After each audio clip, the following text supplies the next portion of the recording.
سننا سننا خدا کی قسم سننا، اس لیے کہ یہ وہ مرحلہ فکر ہے جس مرحلہ فکر کے لیے تمہیں میں نے زحمت دی ہے.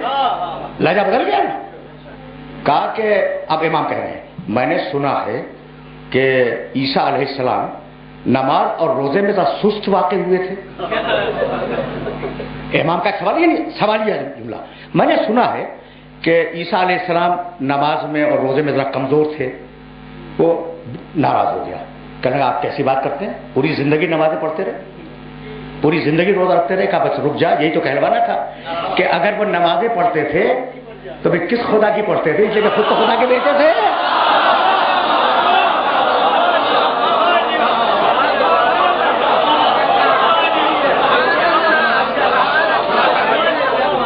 سمجھ رہے ہو بات کو؟ اچھا اب عیسائی گھبرا گیا نا. دیکھو اتنے مشکل جواب ہیں کہ اس کے آگے کوئی بول نہیں سکتا. بند کر دیا نا، عیسائی کو بند کر دیا. اب وہ کیا بولے گا؟ لیکن خدا کی قسم ایسا بولا ہے کہ قیامت تک اس سے بہتر جملہ جواب ممکن نہیں ہے. سنو گے اس کا جواب عیسائی کا؟ دیکھو اب تک تو میں اس عیسائی کی مذمت کر رہا تھا کہ میاں بہت بڑا سوال لے کے آیا. واقعہ یہ کہ سوال بڑا تھا، بہت بڑا سوال لے کے آیا تھا اور امام نے یوں کر دیا. لیکن اب جو بولا ہے وہ قیامت تک سند ہے. کہنے لگا بولو. اب عیسائی بولا بولو. امام نے کہا بول. اٹھ کے کھڑا ہوا، کہنے لگا اشہد ان لا الہ الا اللہ واشہد ان محمد رسول اللہ واشہد انک الامام حقا.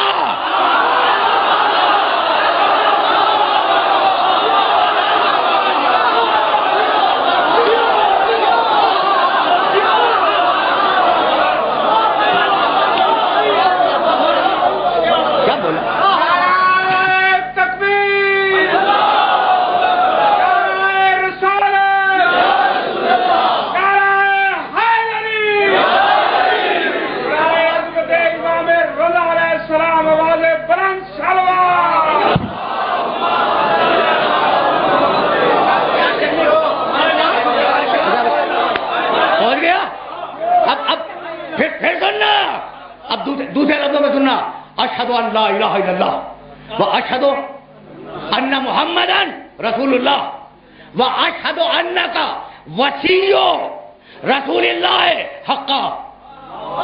اشہد. ٹھیک ہے نا؟ تو بھرے دربار میں عیسائی نے 3 گواہیاں دی اور کوئی ملا نہیں بولا کہ تیسری گواہی بدعت ہے.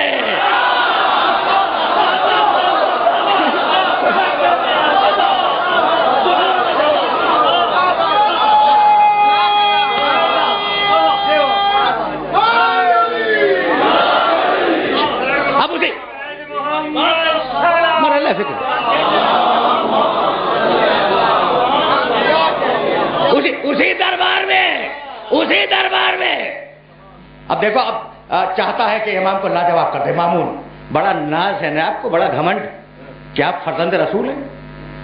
تو کیا آپ کو ناز اس لیے ہے بھائی سننا کہ آپ کی جدہ ماجدہ نسانہ میں مباہلے کے میدان میں گئی تھی؟ چونکہ نسانہ میں ایک ہی عورت گئی تھی تو آپ کو ناز ہے کہ ہماری ماں گئی تھی، اس پہ ناز ہے؟ کہا نہیں.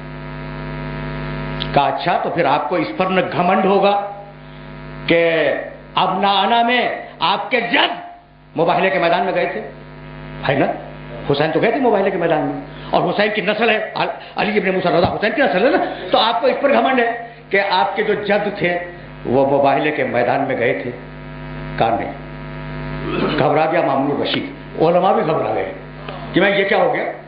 ان کو نسانہ پہ ناز نہیں ہے، ابنانا پہ ناز نہیں ہے، تو پھر ناز ہے کس بات پہ؟ تو کہا فرزند رسول آپ کو کس بات پہ ناز ہے؟ کہا انفسنا پہ ناز ہے کہ اگر پہلا نفس رسول تھا تو یہ 8واں بھی نفس رسول ہے.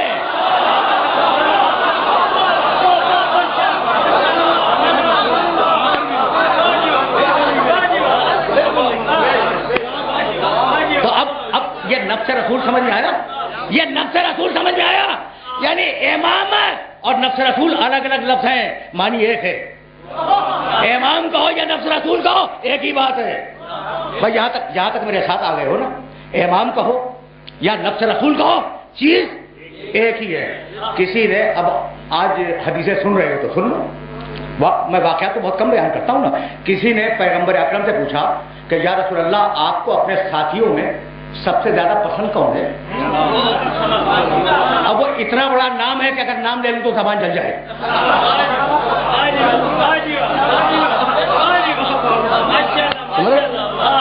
آپ کو اپنے ساتھیوں میں سب سے زیادہ پسند کون ہے؟ قال فلان. آپ نے کہا بھائی فلاں مجھے اپنے ساتھیوں میں بہت پسند ہے. ٹھیک. اچھا بھائی ایک مرتبہ پوچھ لیا نا, بیٹھ گئے, 5 منٹ بعد پھر اٹھا تھوڑی دیر کے بعد کہنے لگا یا رسول اللہ آپ کو اپنے ساتھیوں میں سب سے زیادہ پسند کون ہے؟ اب دیکھو ایک مرتبہ پوچھ کے مطمئن ہو جانا چاہیے. ٹھیک. سننا, قال فلان, رسول نے ایک دوسرا نام لے لیا. اب رسول تو رسول ہے, دلوں کے حال کو جانتا ہے. دوسرا نام لے لیا, قال فلان. پھر بیٹھ گیا, پھر تیسری مرتبہ اٹھا اور کہنے لگا کہ آپ کو اپنے ساتھیوں میں سب سے زیادہ عزیز کون ہے؟ قال فلان. کا فلان. اب 3 نام تو ہو گئے, 3 نام ہو گئے نا. چڑچڑا گیا اور چڑچڑا کے کہنے لگا فأین علی, یہ آپ بار بار دوسروں کا نام لے رہے ہیں, علی کا نام کیوں نہیں لیتے؟ بھائی سوال ہے, اگلوانا تھا علی کا نام اور رسول علی کا نام لیتے نہیں ہیں. ٹھیک ہے نا. آپ کے ساتھیوں میں سب سے زیادہ آپ کو پسند کون ہے؟ فلان. اور کون پسند ہے؟ فلان. اور کون پسند ہے؟ فلان. گھبرا کے کہنے لگا آئین علی جون, آپ علی کا نام کیوں نہیں لیتے؟ تو رسول نے اسے جواب نہیں دیا. پہلو میں بیٹھنے والے سے کہا اس کو ذرا دیکھنا, اس آدمی کو, ان ھذا یسألونی عن النفس, اسے ابھی صحابی اور نفس میں تمیز بھی نہیں ہوئی.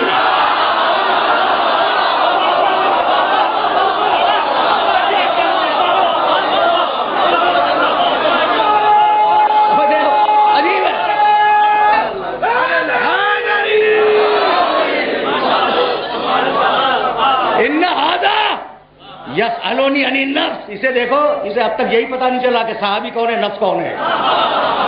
تو علی نفس رسول یہاں تک آ گئے. میں نے بہت زحمت دی, گھنٹہ مکمل ہونے میں کل 6 دقیقے رہ گئے ہیں, اور اب بغیر کسی کمنٹری کے آیت سنو اور مجھے اجازت دے دو. اب اس سے زیادہ زحمت نہیں دوں گا, خدا کی قسم نہیں زحمت دوں گا. میاں سننا, یہاں تک آ گئے ہو نا میرے ساتھ. اچھا میرا سینہ واقعی جکڑا ہوا ہے اور اسی کیفیت میں پریشانی کی میں بول رہا ہوں اور بولوں گا انشاءاللہ. ٹھیک ہے نا. تو اب یہ جو اب 5 دقیقے رہ گئے, ان 5 دقیقوں میں سبق کرنا چاہ رہا ہوں. رسول نے کہا علی میرا نفس, مباہلے کی آیت نے کہا علی رسول کا نفس, امام رضا نے کہا کہ ہم بھی نفس, علی بھی نفس, رسول کا نفس. ٹھیک. اب نفس رسول تو یاد رکھو گے, یاد رکھو گے نا. اچھا جاؤ سورہ توبہ میں اگر یہ آیت نہ ملے تو میرا گریبان تھام لینا, کل پھر یہیں آؤں گا.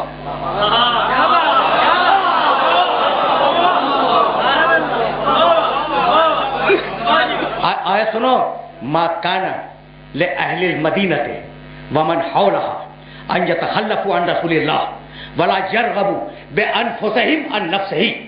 مدینے والوں کے لیے اور مدینے کے چاروں طرف رہنے والوں کے لیے جائز نہیں ہے کہ رسول سے منہ کو پھیرے, جائز نہیں ہے کہ رسول سے منہ پھیرے, اور یہ بھی جائز نہیں ہے کہ نفس رسول سے منہ کو پھیرے. جیسے محمد پہ ایمان واجب ویسے علی پہ ایمان واجب.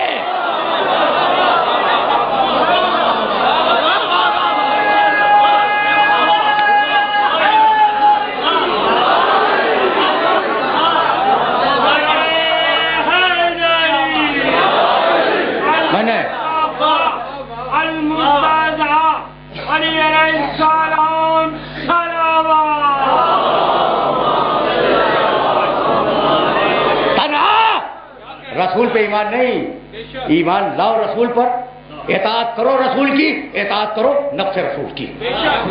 سورہ توبہ یاد رکھو گے نا. تو اب ایک کام کی آیت اور سنتے جاؤ.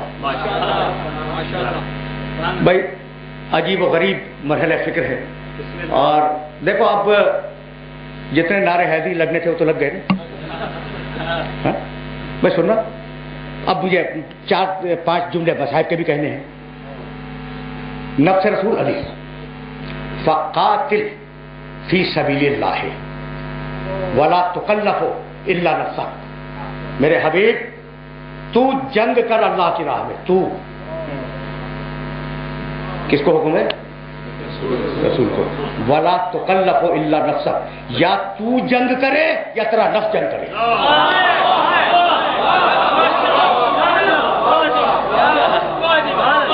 حکم جہاد دو کو ہے بھائی, حکم جہاد دو کو ہے, یا محمد کو یا نفس محمد کو. بھائی بہت توجہ رہے.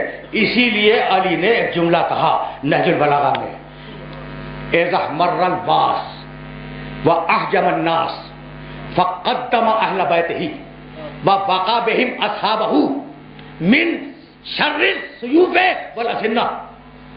علی کا یہ جملہ پالیسی ہے, اور میری تقریر تمام ہو گئی. پالیسی ہے علی کا یہ جملہ. سنو گے, علی کہتے ہیں کہ جب گھمسان کا رن پڑتا تھا, جب نیزوں سے نیزے ٹکراتے تھے, جب تلواروں سے تلواریں ٹکراتی تھیں, جب جنگ کی آگ بھڑک جاتی تھی, علی بول رہا ہے, تو میرا نبی اپنے صحابہ کو بچاتا تھا اور مجھے میدان میں بھیجتا تھا.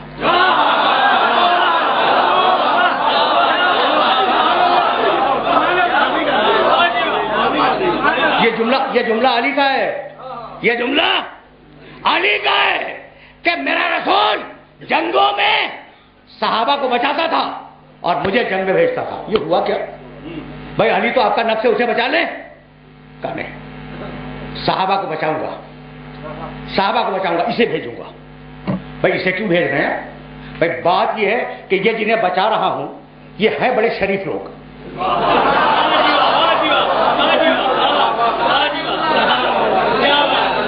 یہ بہت اچھے لوگ ہیں, بہت پیارے لوگ ہیں, بڑے شریف لوگ ہیں.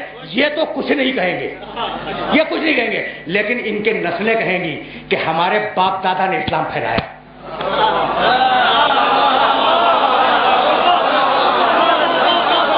تو اسلام پر اثر صحابہ کا نہیں ہوگا, علی کا ہوگا.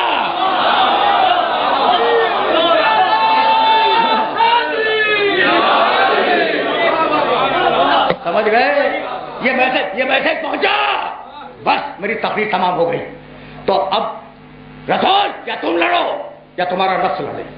خدا کی قسم مجھے معاف کر دینا, اب میں کبھی بھی ممبر کے نیچے بھی غیر ذمہ دارانہ بات نہیں کرتا, تو ممبر کے اوپر کیسے کروں گا؟ دیکھو, دنیا کی ہر عبادت میں ریاکاری ہو سکتی ہے. ریاکاری جانتے ہو, منافقت, اس کی آسان پہچان منافقت دنیا کی ہر عبادت میں ہو سکتی ہے. میں بتاؤں, دیکھو تم آؤ میرے پاس, میں اللہ اکبر, نہ معاف کیجیے گا, اللہ اکبر دل میں سوچو گے نا کہ بہت بڑا نمازی, تو میں ریاکاری کر سکتا ہوں, نماز پڑھ کے ریاکاری کر سکتا ہوں. فروع دین, اچھا میں زکات دے سکتا ہوں, خمس دے سکتا ہوں, کہتا کیا اچھا انسان ہے, خمس بھی نکالتا ہے, زکات بھی نکالتا ہے, ریاکاری کا امکان ہے, ہو سکتی ہوں. اچھا روزہ, آپ نے چائے مجھے آفر کی بنتا نہیں دینا, میں تو روزے سے, ٹھیک, تو روزے میں بھی ریاکاری ممکن ہے. تو فروع دین میں سے ہر عبادت میں منافقت ہو سکتی ہے, جہاد میں منافقت نہیں ہو سکتی. لیکن اب گلے کا مسئلہ ہے,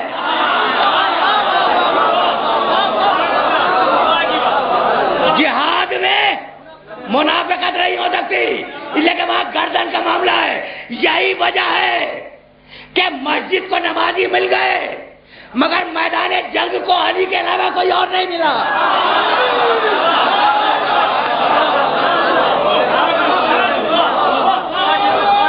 تقریر تمام ہو گئی.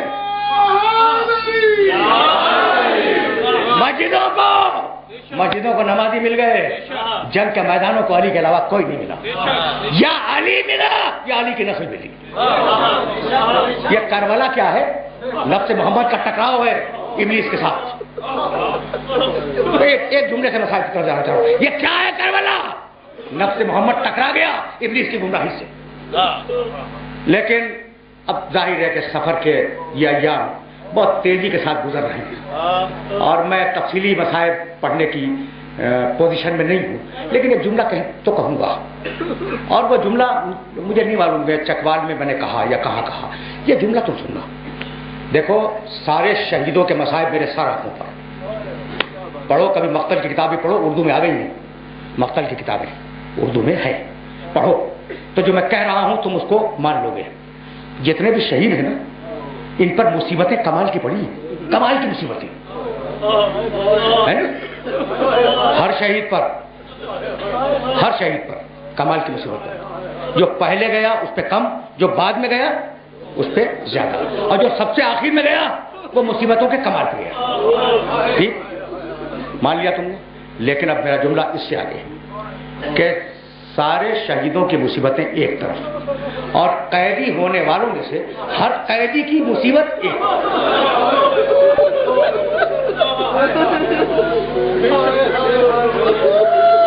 یہ جملہ پہنچ گیا. یعنی سارے شہیدوں سے ہر قیدی کی فردن ہر قیدی کی مصیبت ایک طرف، اور ان سارے قیدیوں کی مصیبت ایک طرف. حسین کی چھوٹی سی بچی کی مصیبت ایک طرف.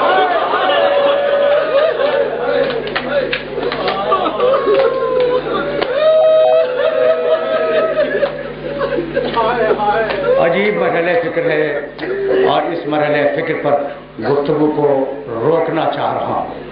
کون ہے جو نہیں جانتا کہ میں نے جملہ کہا تھا تمہارے شہر میں کہا کہ اس مجمع میں بھی نہ معلوم کتنے بیٹیوں کے باپ بیٹھے ہوئے ہوں گے، لیکن تاریخ انسانیت نے نہ حسین جیسا باپ دیکھا نہ سکینہ جیسی بیٹی دیکھی. سچ تو یہی ہے. ایسی بچی جو باپ کے سینے پر سونے کی عادی، ایسی بچی جسے باپ گود میں لے کر سونے سے پہلے تھپکیاں دیتا تھا اور لوریاں سناتا تھا اور یہ کہتا جاتا تھا کہ وہ گھر حسین کے لیے بیکار ہے جس میں حسین کی بیٹی سکینہ نہ.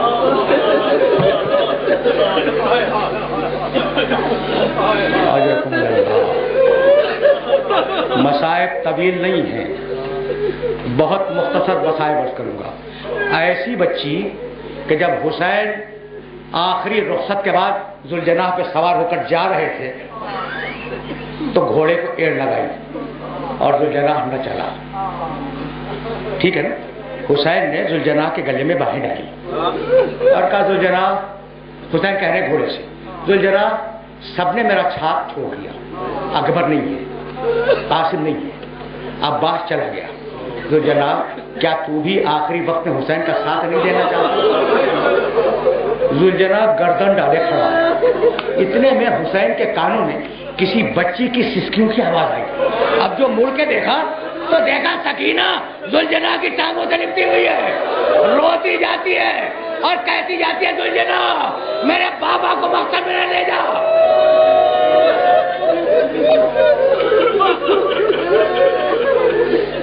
اجرکم اللہ.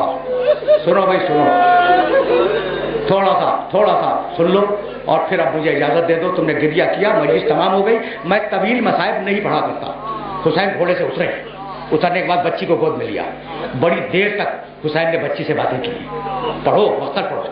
جب بچی سے باتیں کر لی کافی دیر تک، ادھر فوجی یزید انتظار میں کہ حسین اب آئیں گے، تو ایک مرتبہ بچی سے کہنے لگے دعینی سکینہ لعلی آتیک بالماء، بیٹی اب مجھے اجازت دو، شاید میں تمہارے لیے پانی لے کے آؤں. شاید بس یہ سننا تھا کہ بچی نے باپ کے دونوں شانے تھام لیے. کہا بابا چچا عباس بھی یہی وعدہ کر کے گئے تھے.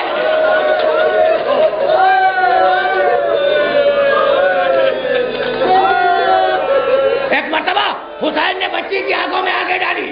کہا سکینہ نانا کی امت کو بخشوانا نہیں ہے، بس یہ سننا تھا کہ ہاتھ ہٹا لیجیے. جاؤ بابا خدا حافظ. اجرکم اللہ. سن رہے ہو نا؟ ایسی بچی، ایسی پیاری بچی. حسین اس دنیا سے گئے، بچی کے گوشوارے نوچے گئے، بچی نے تازیانے کھائے، بچی کے کرتے کے دامن میں آگ لگی. ٹھیک ہے. اب قافلہ چلا. سننا بھائی سننا، مجھے اجازت دے دو کہ میں یہ دو جملے تم سے کہوں اور تم سے اجازت لے لوں. قافلہ چلا. جب قافلہ کربلا سے کوفہ جانے کے لیے تیار ہو گیا تو بچی فضا کی گود میں تھی. اچھا کچھ جانتے ہو یہ فضا کی گود میں کیوں تھی؟ تمہیں کچھ پتا ہے بھائی؟ ایک تو سامنے کا سبب ہے کہ بیویوں کے ہاتھ پسے گردن سے بندھے ہوئے تھے، کس کی گود میں بچی رکتی. دوسرا ایک اور سبب ہے، جب حسین سب کو سلام کر کے نکلے ہیں نا ساری بیویوں کو، تو دروازے کا خیمے کا پردہ تھامے ہوئے فضا کھڑی تھی. کہا میری ماں کی کنیز فضا تجھے بھی میرا آخری سلام.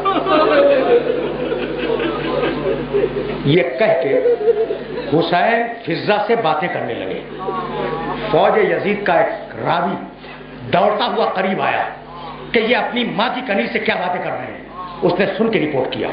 حسین نے پوچھا فضا میں کون ہوں؟ کہا حسین تم امام وقت ہو, تم میرے والی ہو, تم میرے وارث ہو. کہا فضا میرا کوئی حق تمہارے اوپر ہے؟ کہا حسین یہ تم نے کیا پوچھ لیا, میں نے تمہیں اپنی گودیوں میں کھلایا ہے, تمہارا وہی حق ہے جو ایک بچے کا ماں پر ہوتا ہے. میں تمہاری ماں جیسی ہوں, گود میں کھلایا ہے. کہنے لگے کہ ایک وصیت کروں. فضا ایک وصیت کروں, پورا کرو گی؟ کہا حسین کہو میں پورا کروں گی. کہا میں جا رہا ہوں, اب زندہ واپس نہیں آؤں گا, میرے مرنے کے بعد میری چھوٹی بچی کا خیال رکھنا.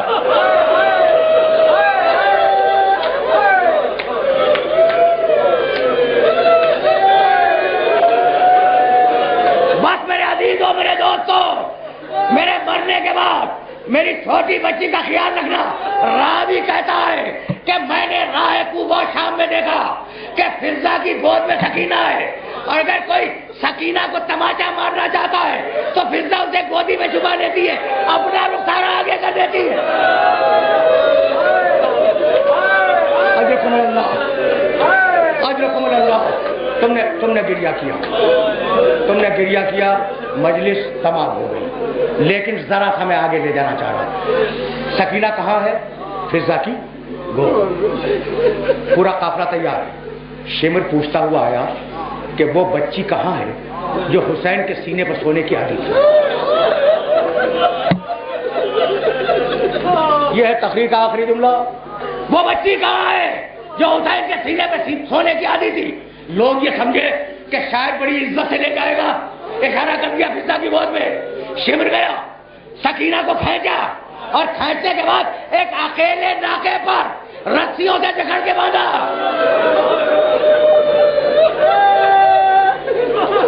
اکیلی بچی بنی ہوئی جا رہی تھی. اتنے میں شہزادی زینب نے محسوس کیا کہ ناکے کی پیٹھ سے خون کے قطرے گر رہے ہیں. ایک مرتبہ اپنے آپ کو زمین میں گرا دیا. کہا قافلہ آگے نہیں بڑھے گا جب تک میری بھتیجی کو کھولا نہ جائے. اب جو کھولا گیا تو ناکے کی پیٹھ بھی لہو لہو تھی, بچی کا سینہ بھی لہو.